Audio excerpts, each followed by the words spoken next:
Hello! I'm coming to you today with a April wrap-up and May TBR because, again, I did not read that much in April. Although I was just looking at my Goodreads and I was like, oh, I am on track to read 52 books this year, which was technically my goal. So I don't know how I feel about that.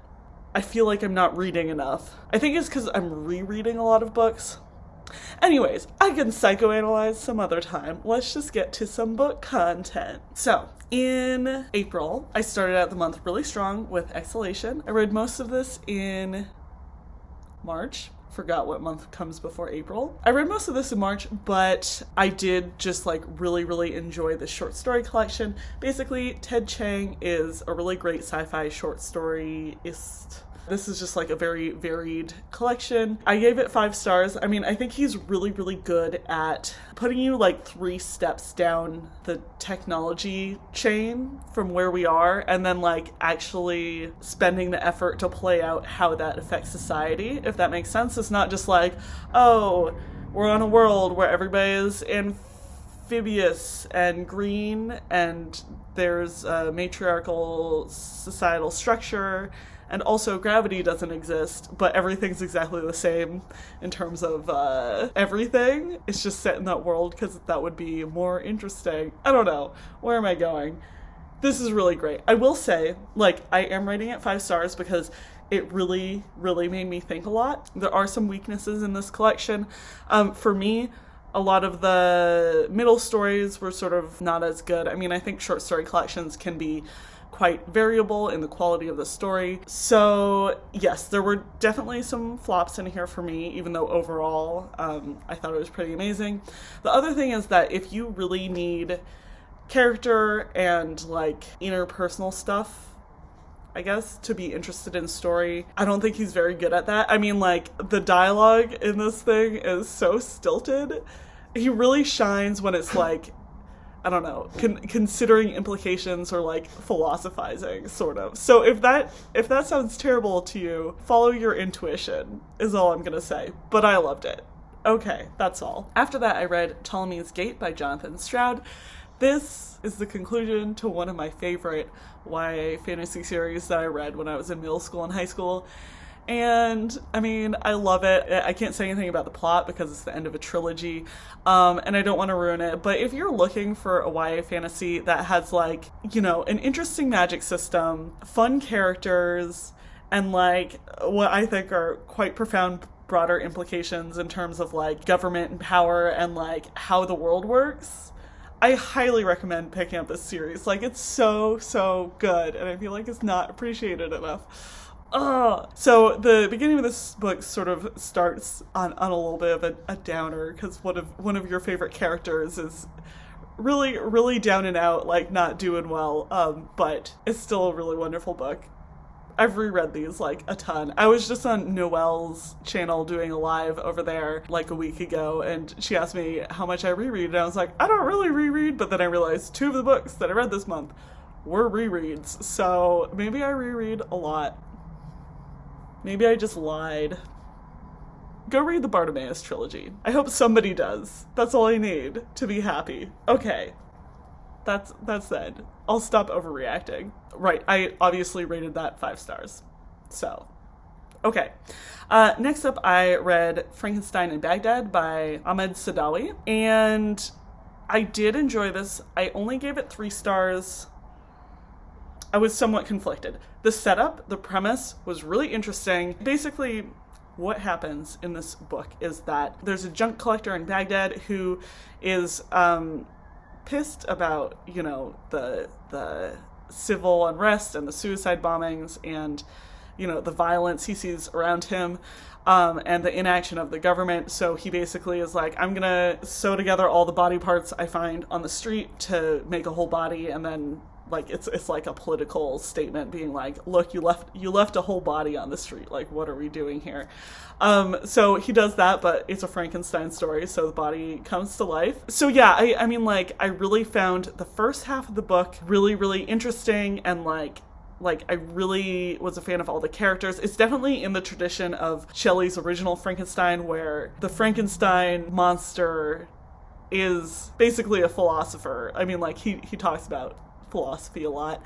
I do think that a lot of this went over my head because I don't have a good education in like religious symbolism or history or anything like that. So like there were definitely references to both Islam and Christianity that were just like totally over my head. So there was that. And then also I found the end quite confusing. I'm worried that I'm not doing this book justice because I read it in audio and I think it would have been, I don't follow things quite as closely when I'm listening in audio than when I'm like physically reading them. I feel bad because I was confused by the ending, but then I was like, did I just like miss something?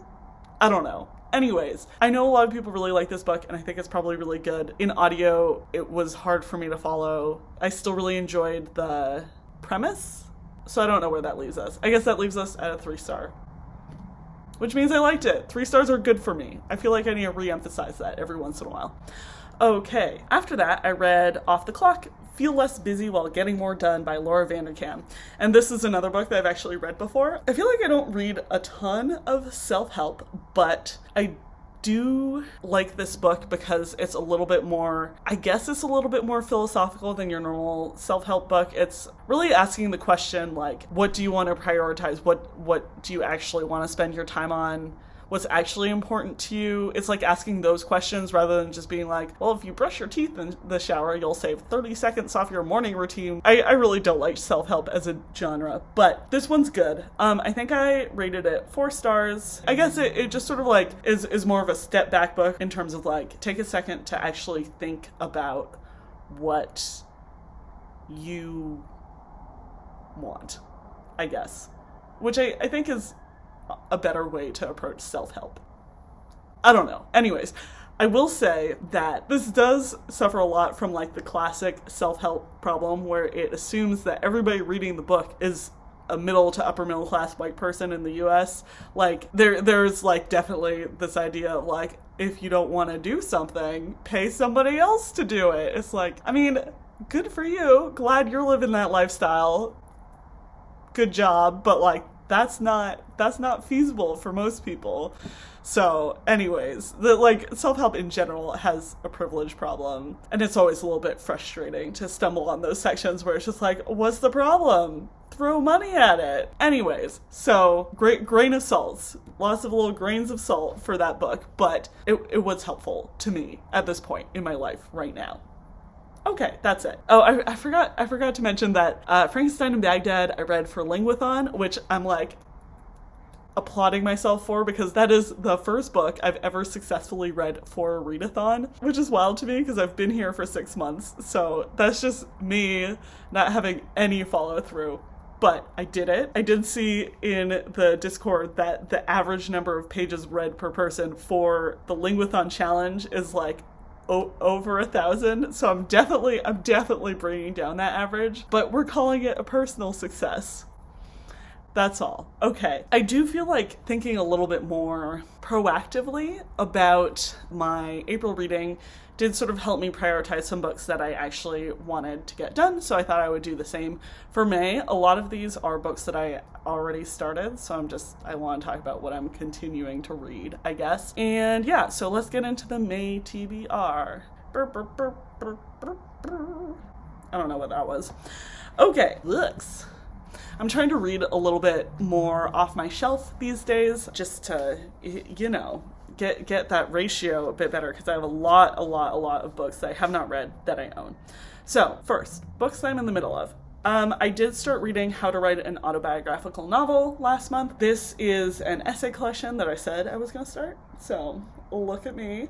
I am really enjoying this. Yeah, it's a collection of essays by Alexander Chee. It's narrative essays, so it's about his life as a queer biracial kid and also being an activist in the 90s in San Francisco and going to the Iowa Writers Workshop and stuff like that. So I've been finding it really interesting. I normally sort of, go through essay collections in little chunks because that's what they're good at, they're essays. So gonna continue reading this one. I also started The Golden Gate, last month. This was technically for Linguathon, but I only got, I don't know, like 80 pages in overall. But I do really like this book. I've read it before. So basically, this is a novelette in verse about the Bay Area in the 1980s. It's written by Vikram Seth, who's famous for writing A Suitable Boy.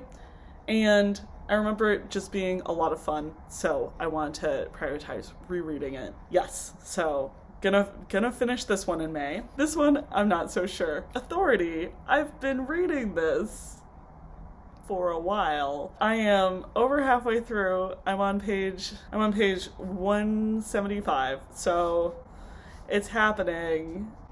But it's been a struggle. I've recently declared myself the DNF king, so I'm sort of like, why am I not just DNFing this? Michelle is over here to visit. Do you want to say hi? The camera's up there, huh?